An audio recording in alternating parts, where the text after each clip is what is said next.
দাদা এগুলো কি দাদা? এগুলো কি? কাঁঠাল।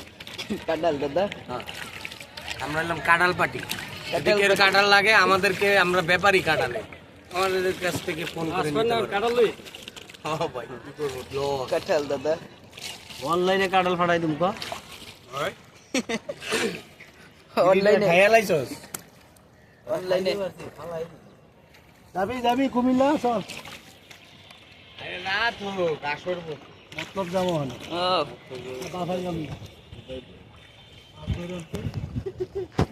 চারজনে যাবো। সেই সব দাদা সবগুলো কাঁঠাল দাদা। খরচ, গাড়ি ভাড়া আছে, একটা প্রাইভেট কার নিলে 6 জন তো হইবই বেটা, 6 জন হয়ে রয়েছে, যাবি নি? 6 জন হইলে প্রাইভেট কার নেওয়া লাগবে না, ইয়া নেওয়া লাগবে না, পিক আপ নিলে বসাই পিক আপ তো চাই 8-10 জন। না হ্যাঁ পিক আপ কত 4,000-5,000 নিবে। আচ্ছা হিসাব করে কত গেলে হইব? 5 জনে 5,000। টিকিট কি 5-6 জনে দিব? টিকিট 1500। 5-6 জনে দিব?